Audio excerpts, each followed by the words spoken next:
إن الحمد لله نحمده ونستعينه ونستغفره ونؤمن به ونتوكل عليه ونعوذ بالله من شرور أنفسنا ومن سيئات أعمالنا من يهده الله فلا مضل له ومن يضلل فلا هادي له وأشهد أن لا إله إلا الله وحده لا شريك له وأشهد أن محمدا عبده ورسوله يا أيها الذين آمنوا اتقوا الله حق تقاته ولا تموتن إلا وأنتم مسلمون يا أيها الناس اتقوا ربكم الذي خلقكم من نفس واحدة وخلق منها زوجها وبث منهما رجالا كثيرا ونساء واتقوا الله الذي تساءلون به والأرحام إن الله كان عليكم رقيبا يا أيها الذين آمنوا اتقوا الله وقولوا قولا سديدا يصلح لكم أعمالكم ويغفر لكم ذنوبكم ومن يطع الله ورسوله فقد فاز فوزا عظيما أما بعد فإن خير الحديث كتاب الله وخير الهدي هدي محمد صلى الله عليه وآله وسلم وشر الأمور محدثاتها وكل محدثة بدعة وكل بدعة ضلالة وكل ضلالة في النار. أعوذ بالله السميع العليم من الشيطان الرجيم من همزه ونفخه ونفثه بسم الله الرحمن الرحيم. يا بني إسرائيل اذكروا نعمتي التي أنعمت عليكم وأوفوا بعهدي أوفي بعهدكم وإياي فارهبون وآمنوا بما أنزلت مصدقا لما معكم ولا تكونوا أول كافر به ولا تشتروا بآياتي ثمنا قليلا وإياي فاتقون ولا تلبسوا الحق بالباطل وتكتموا الحق وأنتم تعلمون وأقيموا الصلاة وآتوا الزكاة واركعوا مع الراكعين أتأمرون الناس بالبر وتنسون أنفسكم وأنتم تتلون الكتاب أفلا تعقلون واستعينوا بالصبر والصلاة وإنها لكبيرة إلا على الخاشعين الذين يظنون أنهم ملاقو ربهم وأنهم إليه راجعون. محترم حضرات، سامعین و سامعات و ناظرین و ناظرات، سورہ بقرہ کے 5ویں رکوع کی آیات تلاوت کی گئی ہیں، جس میں اللہ تبارک و تعالی نے خطاب تو بنی اسرائیل سے کیا ہے، خطاب یہود و نصارہ سے کیا ہے، لیکن اس کے مخاطب مسلمان بھی ہیں، اور انہیں یہ آگاہ کیا گیا ہے کہ جو بیماریاں بنی اسرائیل میں تھیں اور جو خرابیاں ان کے اندر در آئی تھیں اور جس کی وجہ سے وہ منصب امامت سے بے دخل کر دیے گئے، جس کی وجہ سے وہ اللہ کی نگاہ میں مبغوض ٹھہرے، اگر خدا نخواستہ وہی بیماریاں امت محمد صلی اللہ علیہ وسلم میں پیدا ہوئیں، وہی بیماریاں مسلمانوں میں پیدا ہوئیں، تو پھر مسلمانوں کے ساتھ بھی وہی سلوک ہے۔ جس قوم کو خطاب کیا گیا ہے، یہ قوم اپنے وقت کی سب سے افضل اور برتر قوم تھی۔ اللہ تعالیٰ نے خود ہی فرمایا انی فضلتکم علی العالمین وانی فضلتکم علی العالمین، میں نے تمہیں تمام جہان والوں پر فضیلت دی۔ اس وقت کے جہان والوں پر انہیں فضیلت دی گئی تھی۔ اور جس قوم کو خطاب کیا گیا، اس قوم میں کثرت سے انبیاء اور رسول بھیجے گئے، اس میں بادشاہ ہوئے، اللہ تعالیٰ نے بے شمار ان پر نعمتیں نچھاور کی، اور اسی لیے جب ان کو مخاطب کیا تو ایک بہت ہی معزز لقب سے ان کو مخاطب کیا۔ ان کے دادا یعقوب علیہ الصلاۃ والتسلیم کا جو لقب تھا اسرائیل، اس سے انہیں مخاطب کیا گیا کہ اے برگزیدہ انسان کے بیٹوں پوتوں نسل والوں، تم بھی انہی کی طرح بنو جیسے وہ تھے۔ تو یہود کو خطاب کیا گیا اور بہت ہی برگزیدہ لقب سے، یا بنی اسرائیل، اے اسرائیل کی اولاد۔ اور اسرائیل یعقوب علیہ الصلوۃ والتسلیم کا لقب تھا، جس کے معنی ہوتے ہیں عبداللہ، اللہ کا بندہ۔ اس سے ہمیں یہ سبق مل رہا ہے کہ اگر کسی شخص کو دعوت دینا ہے، کسی شخص کو اچھی بات بتانی ہے، تو اسے اچھے نام سے پکاریے۔ اس کے جد امجد میں کوئی شریف آدمی گزرا ہو تو اس آدمی کے حوالے سے، اس کے بزرگوں میں کوئی نیک انسان گزرا ہو تو اس نیک انسان کے حوالے سے، ارے بھائی آپ تو فلاں کی اولاد ہیں جنہوں نے یہ مسجد بنائی، یہ مسجد بنائی، یہ مسجد بنائی، یہ مدرسہ بنایا، اور ایسا کیا اور ویسا کیا، اور جو ہمیشہ جمعہ کے دن 10 بجے مسجد میں پہنچ جایا کرتے تھے، اور جو لوگوں سے بڑا اچھا معاملہ کرتے تھے، لوگوں کو کبھی دھوکہ نہیں دیا۔ تو اس طرح جب آپ کہیں گے تو اس کے اندر خود ہی پیدا ہوگی، غیرت پیدا ہوگی۔ خود سوچے گا اچھا دادا ہمارے اتنے نیک تھے اور ہم ان کی اولاد ہو کر اتنے گئے گزرے ہو گئے۔ اس کے اندر ایک حمیت جاگے گی، حرارت ایمانی جاگے گی، وہ سدھر جائے گا۔ چنانچہ یہاں بھی یہی کیا گیا، یا بنی اسرائیل، اے اسرائیل کی اولاد، یہ کہہ کر کے دراصل ان سرکشوں کو، ان ناشکروں کو یاد دلایا گیا کہ تم ایک بہت ہی محترم باپ کی اولاد ہو، تم بہت ہی غیور اور صاحب ایمان باپ کی اولاد ہو، جسے اللہ تعالیٰ نے نبوت سے سرفراز کیا تھا۔ اور اب تمہارا وتیرہ یہ ہے کہ نبی آخر الزماں صلی اللہ علیہ وسلم کی نشانیاں تمہاری کتاب میں موجود ہیں اور تم اس کو چھپاتے ہو۔ اب تمہارا طریقہ یہ ہے کہ تم حق کو باطل سے گڈمٹ کر دے رہے ہو، ملا دے رہے ہو۔ اب تمہارا راستہ یہ ہو گیا ہے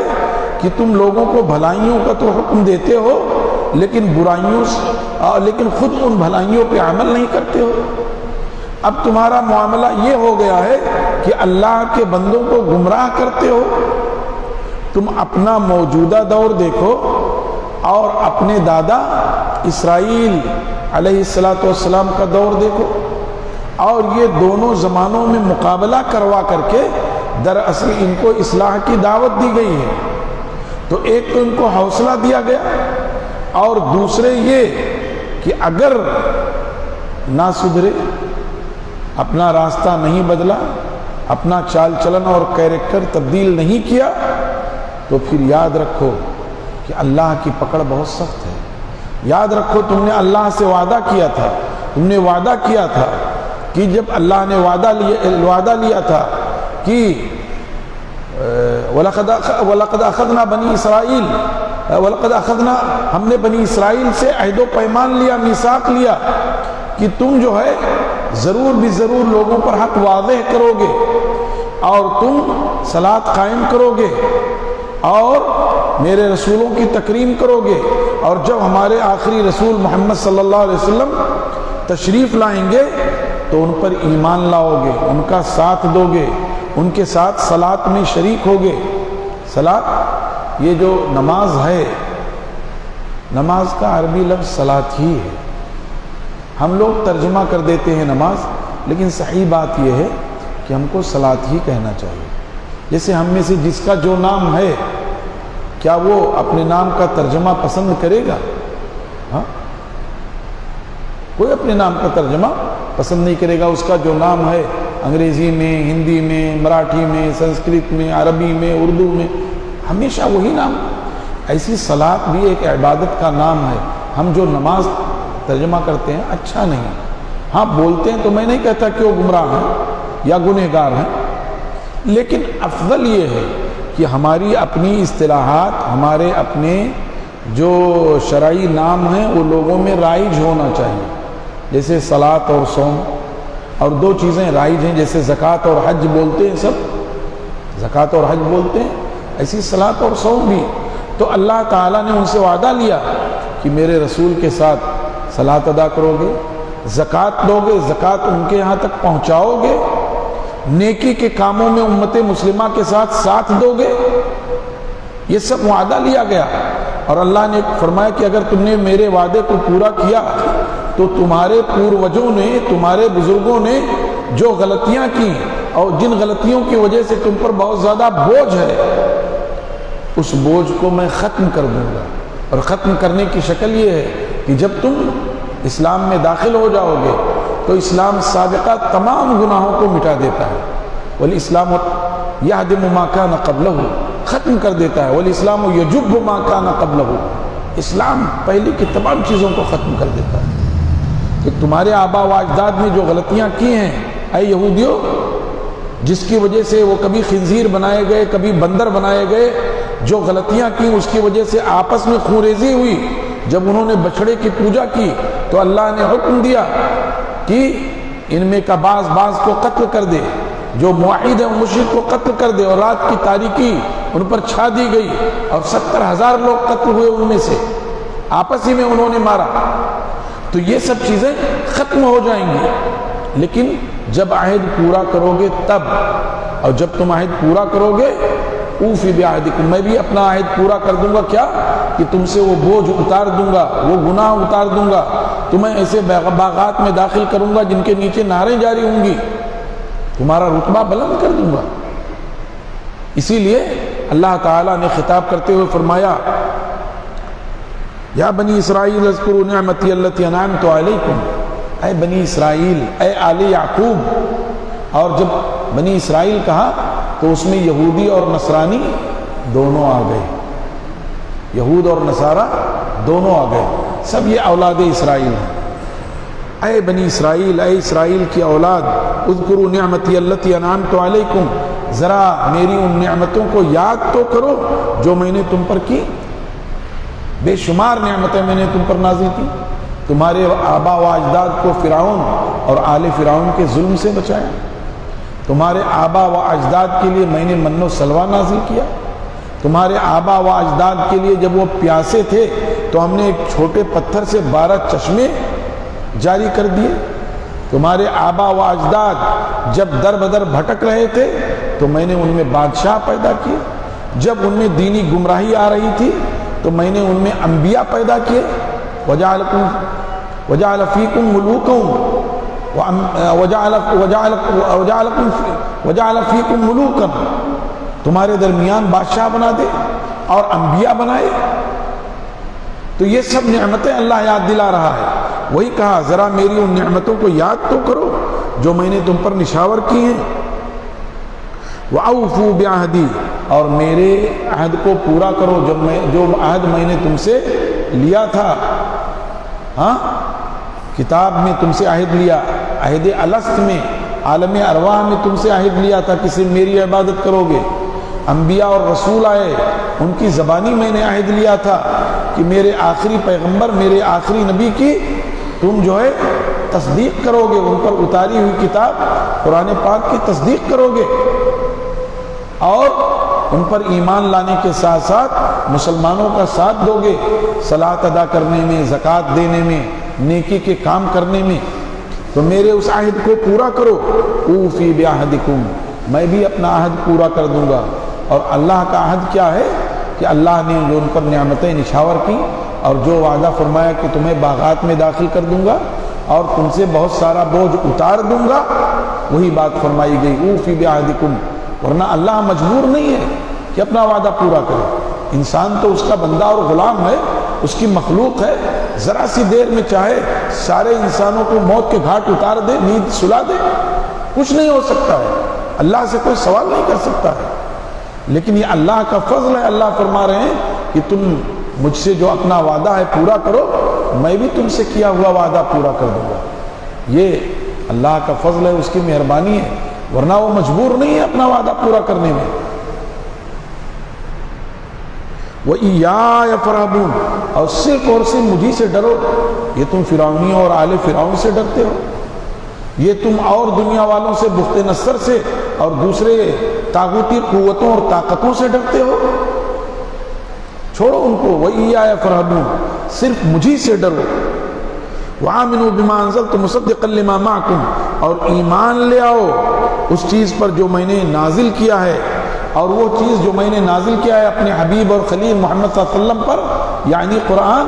اس کی خصوصیت کیا ہے؟ مصدقا لما معکم، یہ تصدیق کرنے والی ہے اس کتاب کی جو تمہارے ساتھ تورات اور انجیل کی صورت میں ہے، قرآن پاک اس کی تصدیق کرنے والی ہے۔ وَلَا تَكُونُوا أَوَّلَ كَافِرٍ بِهِ، اور تم پہلے کافر نہ ہو جاؤ۔ یہودیوں میں سب سے پہلے یہود مدینہ کو مخاطب کیا گیا، ورنہ اس سے پہلے تو کفار مکہ بھی انکار کر چکے تھے، لیکن وہ مشرک تھے اور تم اہل کتاب ہو، اور اہل کتاب میں تمہیں سب سے پہلے دعوت دی جا رہی ہے، مدینہ طیبہ میں ہو تو تم ایمان لے آؤ، ورنہ مدینہ طیبہ کے بہت سارے لوگ مکہ مکرمہ جا کر ایمان لے آئے تھے، اور ان کا ایمان لانا ہی رسول اللہ صلی اللہ علیہ وسلم کی ہجرت کا سبب بنا تھا، لیکن مدینہ طیبہ آ کر کے سب سے پہلے یہودیوں کو دعوت دی گئی، کیونکہ وہ صاحب کتاب تھے، اور ان کی کتابوں میں رسول اللہ صلی اللہ علیہ وسلم کی بعثت کی نشانیاں تھیں کہ آپ کیسے ہوں گے، آپ کا نام کیا ہوگا، ہاں وَإِنِّي سَمَّيْتُكَ الْمُتَوَكِّلِ، میں نے آپ کا نام متوکل رکھا ہے، لَيْسَ بِفَضٍ وَلَا غَلِيظٍ، آپ نہ سخت مزاج ہیں نہ سخت قول ہیں، اور وَلَا سَخَّابٍ فِي الْأَسْوَاقِ، اور نہ بازاروں میں آپ جو ہے شور و غوغا مچانے والے ہیں، اور برائی کا بدلہ برائی سے نہیں دیتے بلکہ برائی کا بدلہ اچھائی سے دیتے ہیں، یہ سب ان کی کتابوں میں صفات موجود ہیں۔ وہی کہا گیا وَآمِنُوا بِمَا أَنزَلْتُ مُصَدِّقًا لِمَا مَعَكُمْ، اور ایمان لے آؤ اس چیز پر جو ہم نے نازل کیا ہے، جو تصدیق کرنے والی ہے اس کی جو تمہارے ساتھ ہے، یعنی تورات اور انجیل۔ وَلَا تَكُونُوا أَوَّلَ كَافِرٍ بِهِ، اور تم پہل کافر نہ ہو جاؤ کہ انکار کر بیٹھو۔ وَلَا تَشْتَرُوا بِآيَاتِي ثَمَنًا قَلِيلًا، اور میری آیات کو تھوڑی سی قیمت کے عوض نہ بیچ دو۔ رسول اللہ صلی اللہ علیہ وسلم کا انکار، قرآن پاک کا انکار، ہدایت کا انکار، حق کا انکار، اور اس کے بدلے میں گمراہی کے راستے پر چل پڑنا، اور رسول اللہ صلی اللہ علیہ وسلم کی صفات کو چھپا دینا، اور حق کو باطل سے ملا دینا، گڈمٹ کر دینا، کس لیے؟ تاکہ دنیا مل جائے، پیٹ کا سودا ہو جائے، ریاست اور سرداری مل جائے، تو گویا ایک تھوڑی قیمت کے عوض انہوں نے اللہ کی آیات کو بیچ دیا۔ وہی کہا وَلَا تَشْتَرُوا بِآيَاتِي ثَمَنًا قَلِيلًا، اور میری آیات کو دنیا کی تھوڑی سی قیمت کے عوض نہ بیچ دو، پوری دنیا کے عوض نہ بیچ دو، اس لیے کہ دنیا آخرت کے مقابلے میں ایسے ہی ہے جیسے کوئی اپنی ایک انگلی سمندر میں داخل کرے اور نکال لے اور دیکھے اس کی انگلی میں کتنا پانی آیا،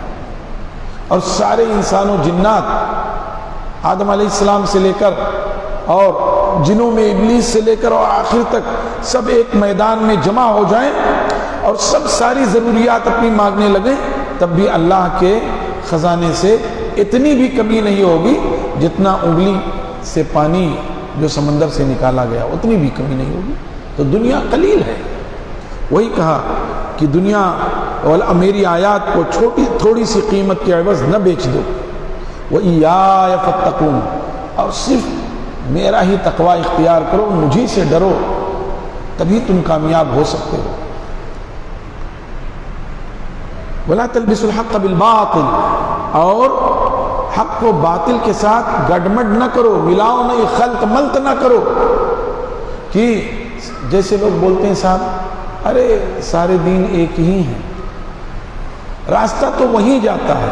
آپ وہاں سے چلے، میں وہاں سے چلا، وہ وہاں سے چلے، وہ وہاں سے چلے، یہ یہاں سے چلے، راستہ ایک ہی ہے، اس سے بڑی گمراہی اور کچھ نہیں ہے۔ اسی کو وحدت ادیان کہتے ہیں۔ ہاں، کہ سارے ادیان کو ایک کر دیا، ایسا نہیں ہے، کیسے ہو سکتا ہے؟ جیسے ہمارے بہت سارے ساتھی بولتے ہیں کہ صاحب چاروں صحیح ہیں، تو اگر چاروں صحیح ہیں تو پھر آپس میں ٹکراتے کیوں ہیں؟ اگر چاروں صحیح ہیں تو آپس میں ٹکراتے کیوں ہیں؟ حق ایک ہی ہے۔ وہی کہا گیا وَلَا تَلْبِسُوا الْحَقَّ بِالْبَاطِلِ،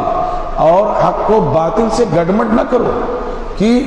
یہودیت اور نصرانیت اور اسلام کو ایک کر دو۔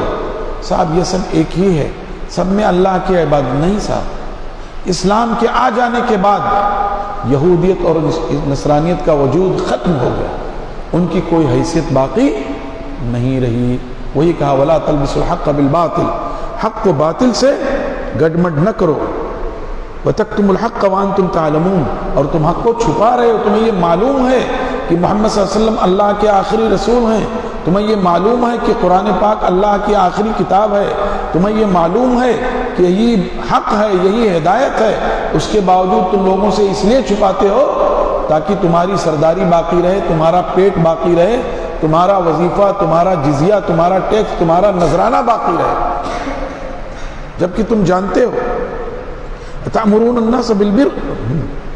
وَأَقِيمُوا الصَّلَاةَ وَآتُوا الزَّكَاةَ، اور اے یہود و نصارہ، اے بنی اسرائیل، صلاۃ قائم کرو اور زکوٰۃ دو۔ ان کو یہ خطاب ہوا۔ مطلب یہ ہے کہ محمد صلی اللہ علیہ وسلم اور مسلمانوں کے ساتھ صلاۃ ادا کرو، محمد صلی اللہ علیہ وسلم اور مسلمانوں کے ساتھ زکوٰۃ دو، محمد صلی اللہ علیہ وسلم کی بارگاہ اور ان کی خدمت میں اپنے مالوں کے زکوٰۃ پہنچاؤ۔ وَارْكَعُوا مَعَ الرَّاكِعِينَ، اور رکوع کرنے والوں کے ساتھ رکوع کرو، بھلائی کے کام کرنے والوں کے ساتھ بھلائی کرو، یعنی مسلمان ہو جاؤ،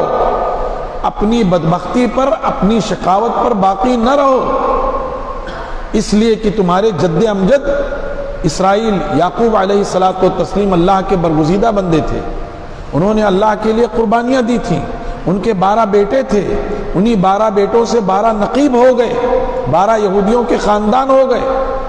اور ابھی ان کا دعویٰ یہ ہے کہ صاحب پوری دنیا سے تقریباً یہودیوں کے 11 قبیلے فلسطین میں پہنچ چکے ہیں، 12واں قبیلہ باقی بچا ہے۔ اور بہت سے لوگوں کا یہ خیال ہے، ان کا جو رنگ روپ ہے اور ان کی جو تعلیم ہے اور ان کا جو وضاقتہ ہے اور ان کا حلیہ اور ناک نقشہ جو ہے، وہ کہتے ہیں ہو سکتا ہے کہ ہندوستان کا برہمن 12واں قبیلہ، ان کے اور ان کے درمیان جو موافقت ہے اور جو چیزیں پائی جاتی ہیں، جو مینٹلٹی، جو ذہنیت، جو مزاج اور جو طور طریقے ہیں، مثلا یہود نے اپنے علاوہ پوری دنیا کو ان پڑھ اور گنوار کہا، اور ساری بھلائیاں انہوں نے کہا یہ ہماری ہیں۔ یہی معاملہ برہمنوں کا ہے، سارا مال ان کا ہے،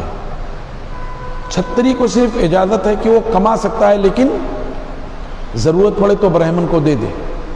اور ویش کمائے گا لیکن رکھ نہیں سکتا اپنے پاس، تجارت کرے گا، وہ کمائے گا لیکن رکھ نہیں سکتا۔ اور شودر کی تو اوقات ہی کیا ہے،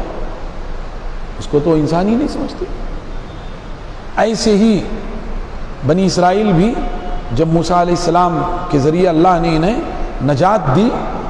فرعون کے ظلم سے، تو یہ جب بھاگے وہاں سے کشتی پار کر کے نکلے، تو انہوں نے کیا کہا؟ یا موسیٰ اجعل لنا الہا کما لہم آلہہ، موسیٰ ہمارے لیے بھی ایک معبود بنا دو جیسے ان کے لیے معبود ہے۔ وہ گزرے تھے قوم سے، تو انہوں نے دیکھا اتوا علی قوم یعکفون، وہ ایسی قوم سے گزرے جو بتوں پہ یعنی بچڑے کی پوجا کر رہے تھے، کہا ہمارے لیے بھی ایسا معبود بنا دو جیسے ان کے لیے۔ تو ان کی فطرت میں بھی گو پرستی ہے، یہاں بھی گو پرستی ہے، ان کے ہاں بھی نسل ہے بنی اسرائیل۔ یہی وجہ ہے یہودیت جو ہے وہ تبلیغی مذہب نہیں ہے،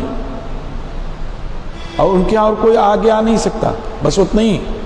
ان کے ہاں بھی وہی نسل پرستی ہے، بانٹ دیا ہے۔ تو بہرحال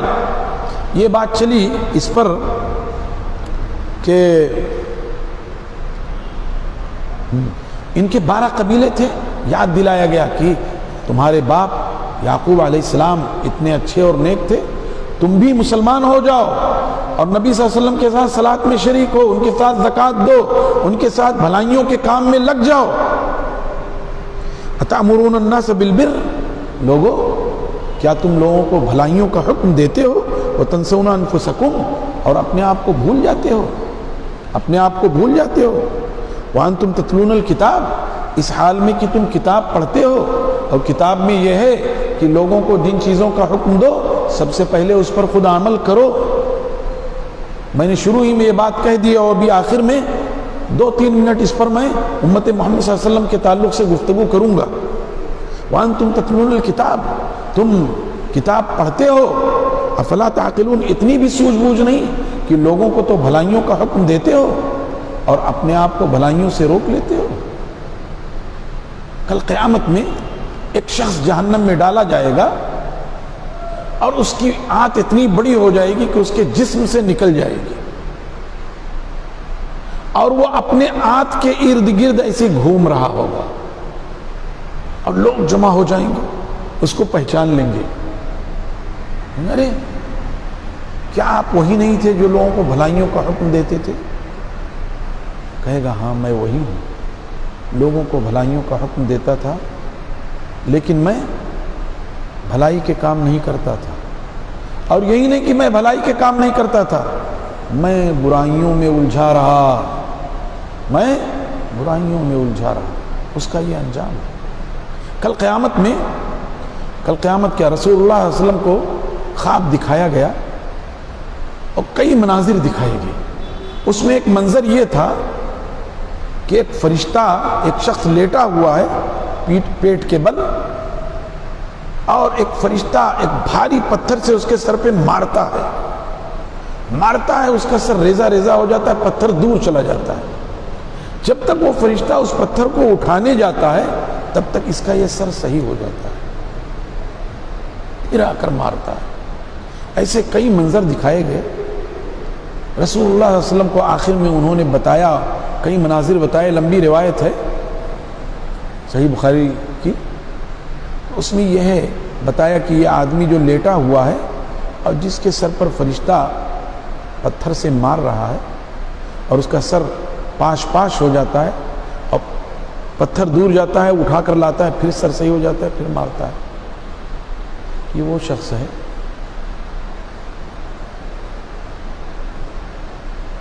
جس کو اللہ تعالیٰ نے قرآن پاک کی دولت عطا فرمائی، اس کو حافظ قرآن بنایا، قرآن پاک کا اور شریعت کا علم دیا، اور وہ رات بھر سوتا رہا، فجر سے بھی غائب رہا،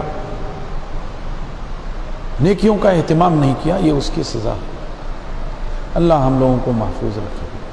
بہت مشکل ہے عالم بننا اور اس کے تقاضے کو پورا کرنا، بہت مشکل ہے، لیکن جو عالم کے تقاضے کو پورا کر لے جائے اس کا مقام بھی بہت بلند ہے،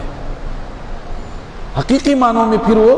نبی صلی اللہ علیہ وسلم کا جانشین ہے، اگر عالم کے تقاضوں کو پورا کر لیا۔ دعا کریے اللہ تعالیٰ مجھ سے اور میرے ساتھیوں سے عالم کے تقاضے کو پورا کرنے کی توفیق عطا فرما دے۔ بہت مشکل ہے، اور یہی وجہ ہے جو عالم اپنی دعوت میں باعمل ہے، اللہ تعالیٰ نے اس گئے گزرے دور میں بھی اس کی آواز میں اثر رکھا ہے، اور اس کی آواز پر دنیا لبیک کہتی ہے، اور لوگ اس کے گرویدہ ہوتے ہیں، اور اللہ تعالیٰ اسے بندوں میں مقبولیت عطا فرما دیتا ہے جو عالم اپنے علم کے مطابق عمل کرتا ہے۔ دیکھیے دنیا میں 3 طرح کے لوگ ہیں اور لوگ ان کے پیچھے پیچھے چلتے ہیں، عالم، عابد و زاہد، نیک آدمی، یا مالدار۔ مالدار کے پیچھے لوگ چلتے ہیں، سیٹھ صاحب ہیں بھائی، ہاں کھلاتے پلاتے رہتے ہیں، ضرورت پڑتی ہے دیتے رہتے ہیں۔ عابد زاہد آدمی ہے، نیک آدمی، لوگ اس سے دعا کرواتے، جھاڑ پھونک کرتے، بہت ساری چیزیں۔ عالم ہے، لوگ اس سے مسئلہ پوچھتے رہتے۔ اگر یہ تینوں صحیح ہیں، تینوں طبقے، جان لو انسانیت صحیح ہے۔